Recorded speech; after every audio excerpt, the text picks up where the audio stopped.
तो दोस्तों finally स्टर्ट्स IPO का अलॉटमेंट तो आपको ऑलरेडी देखने को मिल चुका है एंड अब 7 नवंबर को इस आईपीओ का लिस्टिंग भी आपको देखने को मिल जाएगा।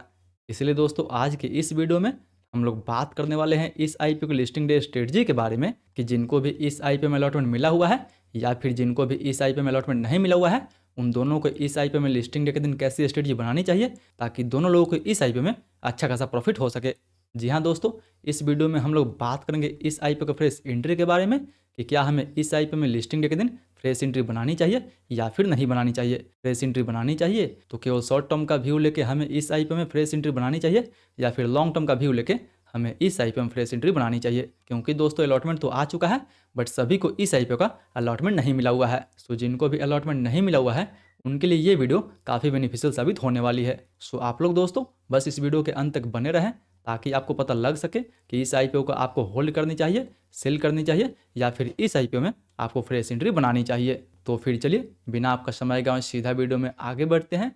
लेकिन उससे पहले दोस्तों अगर आप इस चैनल पर नए हैं तो कृपया चैनल सब्सक्राइब कर इस वीडियो को एक लाइक जरूर दीजिए। अब चलिए आगे बढ़ते हैं और सबसे पहले बात कर लेते हैं इस आईपीओ के लेटेस्ट जीएमपी के बारे में ताकि हमें पता लग सके कि इस आईपीओ में जिनको भी अलॉटमेंट मिला हुआ है उन्हें इस आईपीओ में पर लॉट पे कितना ज़्यादा प्रॉफिट हो सकता है। तो दोस्तों अगर बात करें इसके लेटेस्ट जीएमपी के बारे में तो फिलहाल ग्रे मार्केट में अभी कहीं ना कहीं 10 से 12% के आसपास डिमांड बना हुआ है। यानी अगर 12% के हिसाब से देखा जाए तो वही कहीं ना कहीं लगभग 1800 के आसपास तक प्रॉफिट देखने को मिल सकता है आपको पर लॉट पे। मतलब दोस्तों इस आईपीओ का प्राइस बैंड 557 रुपये से लेकर 585 रुपये के आसपास तक रखा गया था। एंड फिलहाल अभी अगर इसके ग्रे मार्केट में लगभग 12% के आसपास डिमांड बना हुआ है तो इसका लिस्टिंग कहीं वही लगभग 650 रुपये से लेकर 660 रुपये के आसपास तक आपको देखने को मिल सकता है। यानी जिनको भी इस आईपीओ में अलॉटमेंट मिला हुआ है उन्हें तो दोस्तों इस आईपीओ में काफ़ी अच्छा खासा प्रॉफिट होने की उम्मीद है। बट वहीं अगर बात करें कि क्या हमें इस आईपीओ को होल्ड करनी चाहिए, सेल करनी चाहिए या फिर हमें इस आईपीओ में फ्रेश एंट्री लेनी चाहिए, तो दोस्तों देखा जाए तो ये कंपनी अपना आईपीओ लगभग 33 के पी पे लेके आई थी, जबकि सेम कंपनी 10 से 12% के प्रीमियम पे 660 रुपये के आसपास लिस्ट होता है तो इसका पी रेशियो लगभग 37 के आसपास तक चला जाएगा। हालांकि दोस्तों इसी जैसी मार्केट में तो बहुत सारी कंपनियां हैं जैसे स्टील बर्ड हो गया या फिर वेगा हो गया, बट ये दोनों कंपनी मार्केट में लिस्ट नहीं है इसलिए हम लोग इस कंपनी को डायरेक्टली इन दोनों कंपनी के साथ कंपेयर नहीं कर सकते हैं। बट फिर भी अगर इस इंडस्ट्री के एवरेज पी रेशियो देखा जाए तो वही लगभग आपको 30 के आसपास तक देखने को मिल जाएगा। यानी दोस्तों इसका लिस्टिंग तो इसके इंडस्ट्री पी से ऊपर होने वाला है बट फिर भी ये कंपनी मार्केट लीडर है, कंपनी का फंडामेंटल वैल्यूएशन काफ़ी अच्छा है। तो मे बी अगर ये कंपनी शॉर्ट टर्म में ट्रेंड में रहता है तो ज़्यादा नहीं, अगर हम 40 का भी पी रेशियो लेते हैं तो इसका टारगेट लगभग आपको 700 से लेकर 710 के आसपास तक देखने को मिल सकता है। जी हाँ दोस्तों, बहुत सारे ऐसे आईपीओ में देखा जाता है कि लिस्टिंग के बाद उन सब आईपीओ में थोड़ा बहुत ज़्यादा डिमांड आपको देखने को मिल जाता है।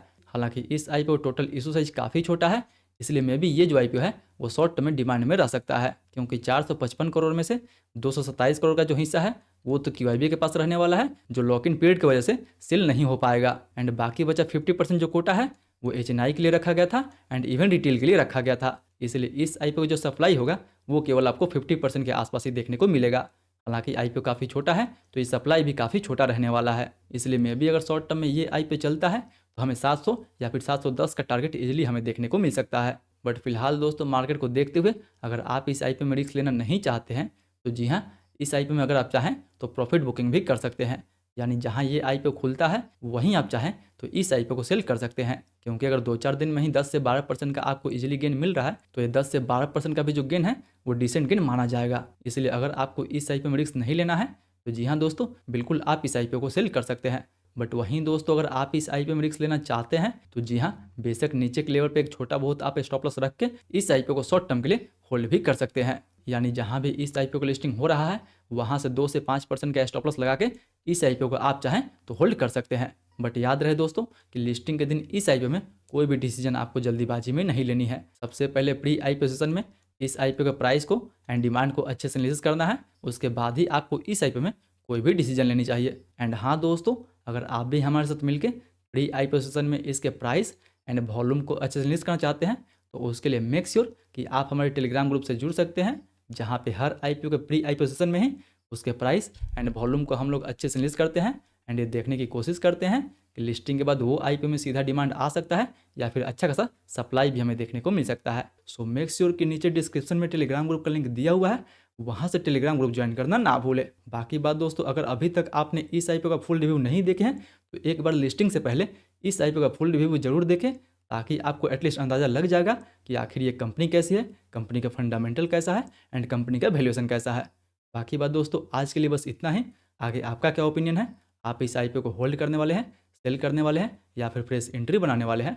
वो भी हमें नीचे कमेंट करके जरूर बताएं। फिर मिलते हैं अगले वीडियो में। तब तक अभी ग्रो का आईपीओ खुला हुआ है, आप इस वीडियो को टैप करके ग्रो आईपीओ का फुल रिव्यू देखना ना भूलें।